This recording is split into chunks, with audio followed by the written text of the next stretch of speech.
La Fédération de photographes de France regroupe actuellement 500 clubs photo, environ 10 000 adhérents, des amateurs d'art et de recherche qui se confrontent lors de concours photo. Le week-end dernier, la compétition était régionale et se déroulait à Tarnos. Regroupant 42 clubs, soit plus de 600 membres, la Fédération photographique d'Aquitaine était présente ce week-end pour le concours d'auteur et le concours nature amateur qu'organisait le club de Tarnos. La photographie nature, c'est une photographie d'éléments naturels dans leur contexte, dans lequel l'homme n'intervient pas. Alors, ça, c'est le premier volet, c'est la photographie nature. Deuxième volet, nous avons hier et aujourd'hui, les concours d'auteurs. C'est-à-dire qu'on ne va pas juger une photographie par rapport à une autre photographie, mais on va juger le travail d'un auteur par rapport au travail d'un autre auteur. Alors, en sachant que les sujets sont libres, donc à ce moment-là, l'auteur doit montrer son savoir-faire, sa créativité artistique, son talent de photographe en prise de vue, son talent de photographe en édition, etc., etc. Vraiment, c'est un travail d'auteur qui peut prévaloir, se travailler ensuite sur une exposition ou sur un bouquin. Les meilleures séries d'auteurs régionales concourront en national. Le niveau est haut et les photos nombreuses. Tout a été montré, tout a été discuté hier après-midi. Hier, on a eu un premier tour, hier matin, en photo nature qui a commencé à 9h30, qui s'est arrêté pour déjeuner, qui a recommencé à 2h, parce que les trois juges ont vu 400 photos chacun à peu près. Et ensuite, nous avons eu les images projetées nature, donc sur un écran. Au niveau prix d'auteur, je ne sais pas, il a dû y avoir à peu près 25 prix d'auteur sur une base de 250 photos au niveau des prix d'auteur.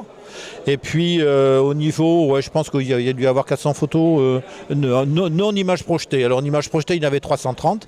Donc vous faites au total, on a dû voir hier en tout plus de 1000 photos, quoi. La compétition est rude, mais la fédération reste conviviale. C'est compétitif. Alors il y a des gens qui disent que c'est trop compétitif, mais il ne faut pas oublier qu'à côté de la compétition, nous avons aussi un rôle de formateur. Dans le temps, il y avait des photographes qui faisaient des tirages photo papier et qui vendaient des appareils photo.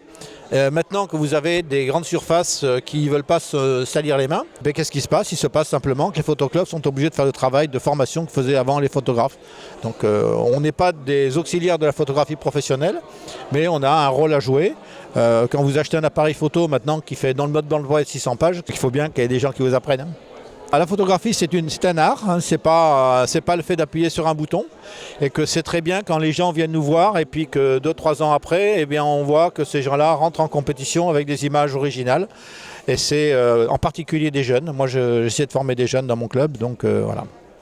Et la photographie ne cesse d'attirer talents et passionnés, comme pour le nouveau club bénessois qui, à peine créé, repart déjà avec des prix.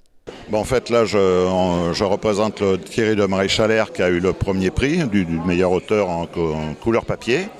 Et puis Henri Pedonnier qui a fait deuxième en IP. Et en fait, on a eu quand même 6 photos, je crois, parmi les 50 meilleures, qui ont été avec un nombre de points de 50 points sur 60.